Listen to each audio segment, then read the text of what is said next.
आखिरकार भारतीय जनता पार्टी के आलाकमानों की नाकामी अब साफ साफ झलक रही है। डबल इंजन की सरकार को सत्ता का कितना लोभ है, ये अब खुलकर सामने आ रहा है।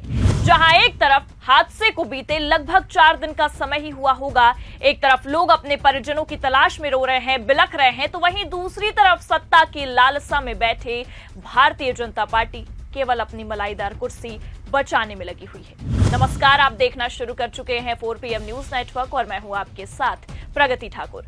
एक तरफ योगी सरकार है जिसके अंदर शर्म नाम की कोई चीज बची नहीं है। यहाँ इतना बड़ा हादसा हो गया, सैकड़ों से ज्यादा लोगों के मरने की संभावनाएं हैं, लेकिन सरकार अभी भी आंकड़े छिपाने और सत्ता बचाने में लगी हुई है। तो वहीं दूसरी ओर समाजवादी पार्टी ने अब डबल इंजन की सरकार के खिलाफ मोर्चा संभाल लिया है। जी हां, आपको बता दें कि आम जनता से लेकर साधु संत शंकराचार्य तक उत्तर प्रदेश के मुख्यमंत्री योगी आदित्यनाथ का इस्तीफा मांग चुके हैं, लेकिन योगी आदित्यनाथ को शर्म है कि आती नहीं है। योगी ने तो इस्तीफा दिया नहीं, लेकिन अब अखिलेश यादव ने सदन में कमान संभाली है और मुख्यमंत्री योगी आदित्यनाथ से लेकर प्रधानमंत्री मोदी तक की लंका लगा दी है। जी हां, आपको बता दें कि महाकुंभ में सरकार ने मृतकों को लेकर जो आंकड़े छिपाए, उसे लेकर अब अखिलेश यादव भड़के हैं और भड़के हैं तो इस कदर भड़के हैं कि भारतीय जनता पार्टी की नींव तक को हिलाकर रख दी है और साफ साफ कह दिया है कि अगर सरकार आंकड़े को लेकर बात नहीं करेगी, सच नहीं बताएगी, तो मैं इस्तीफा दे दूंगा। तो फिलहाल कैसे सरकार के खिलाफ अब समाजवादी पार्टी ने बवाल काट दिया है और ऐसा बवाल काटा है कि अब मुख्यमंत्री योगी आदित्यनाथ की कुर्सी खिसकने तक बात आ गई है। ये भी आपको बताएंगे और आखिरकार सदन में अखिलेश ने स्पीकर के सामने इस्तीफा रखते ही क्या बड़ी मांग कर दी है, उस पर भी आएंगे। लेकिन उससे पहले आपको एक छोटा सा वीडियो दिखाते हैं जो सरकार की सारी पोल पट्टी खोल कर रख देगा।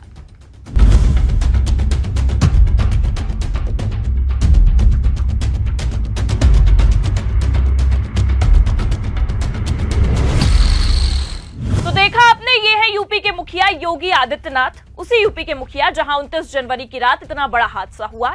इनकी और इनकी प्रशासन की लचर व्यवस्था की वजह से कितनों ने अपने परिवार को खो दिया, लेकिन अभी भी इनका आंकड़ा 30 पर ही अटका हुआ है। और तो और इनका ढीठपना आप देख लीजिए, जहां एक तरफ ये जनता को उनके परिजनों से मिलने तक नहीं दे रहे हैं, उनके मृत लाशों को देखने तक नहीं दे रहे हैं, इनकी प्रशासन मीडिया को सच दिखाने तक नहीं दे रही है, तो वहीं दूसरी तरफ यूपी के मुखिया विदेशी मेहमानों के साथ अटखेलियां करते नजर आ रहे हैं। ये है इनकी संवेदनाएं उन मृतकों के लिए जो आए तो थे 144 वर्षों बाद इस महासंगम का सौभाग्य प्राप्त करने, लेकिन इस सरकार और इनकी प्रशासन की वजह से उनके परिजनों को यह दुर्भाग्य देखना पड़ रहा है।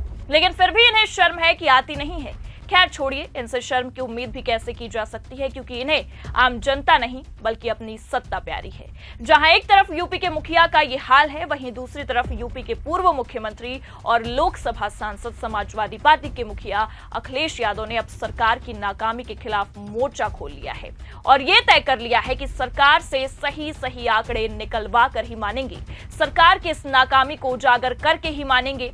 आपको बता दें कि सदन की शुरुआत होते ही जहां एक तरफ अखिलेश यादव ने मोर्चा संभाल लिया था और बजट पेश होने से पहले ही महाकुंभ को लेकर सदन में मुद्दा उठा दिया था, लेकिन वो अलग बात है कि उस समय तो स्पीकर ओम बिरला ने मुद्दे को दबाने की पूरी कोशिश की, लेकिन अब एक बार फिर आज अखिलेश यादव ने कमान संभाली है और साफ साफ सरकार के निकम्मेपन को उजागर कर दिया है।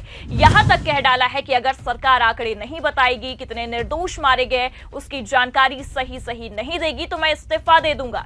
सुनिए आप अखिलेश यादव क्या कुछ कह रहे हैं। कुंभ कोई पहली बार नहीं हो रहा है।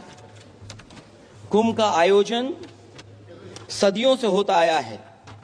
हमारे पौराणिक और हमारे इतिहास के दस्तावेज ये बताते हैं कि समय समय पे जो भी सरकारें नहीं होंगी, जिसका भी राज रहा होगा अध्यक्ष महोदय, उसने महाकुंभ या इस तरह के कुंभ का आयोजन किया है।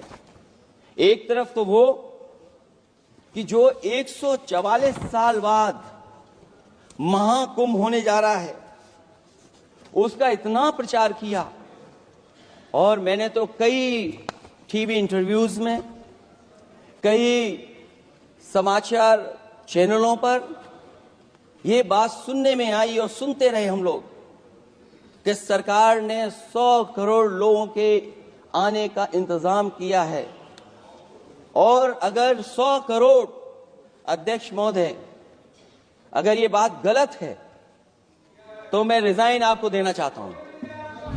अखिलेश यादव ने साफ साफ मोर्चा संभालते हुए अब प्रधानमंत्री मोदी से लेकर गृह मंत्री अमित शाह और खासकर यूपी के मुखिया योगी आदित्यनाथ तक की हालत अब खराब कर दी है।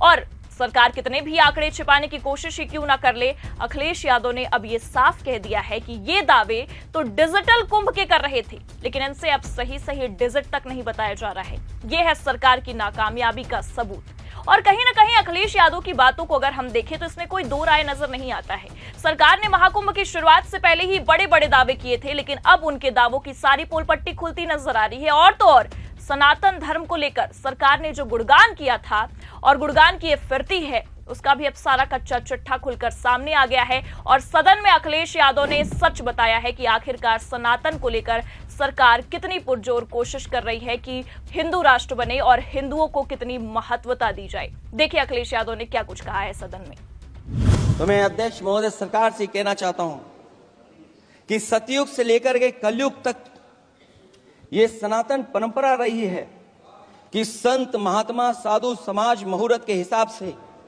शाही स्नान करते हैं, उसमें नक्षत्रों के हिसाब से जो सहयोग बनता है वही शाही स्नान का मुहूर्त होता है।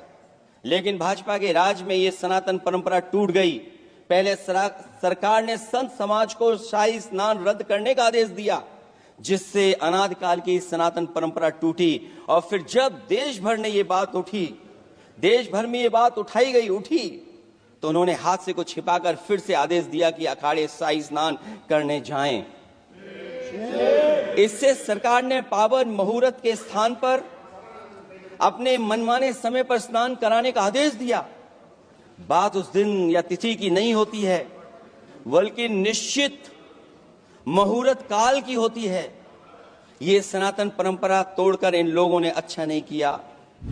तो देखा आपने कैसे एक एक करके अखिलेश यादव ने सरकार की सारी हेकड़ी निकाल कर रख दी है और साफ साफ कह दिया है कि पहले तो इन्होंने आंकड़े छिपाए, उसके बाद सनातन की परंपराओं को भी तोड़ा। और इतना ही नहीं, आपको बता दें कि लगातार अखिलेश यादव अपने सोशल मीडिया अकाउंट एक्स पर भी सरकार को घेरने और सरकार की तानाशाही रवैये को उजागर करने का प्रमाण जनता के समक्ष रखते नजर आ रहे हैं। और अब तो अखिलेश यादव ने साफ साफ खुली चुनौती भी दे डाली है कि जिस तरह से सरकार ने 144 वर्षों के बाद लग रहे इस महाकुंभ का ढिंढोरा पीटा था और तो और सरकार ने 100 करोड़ लोगों के आने तक का इंतजाम किया था, तो आखिरकार ऐसी दुर्घटनाएं क्यों हुई, क्या कारण है?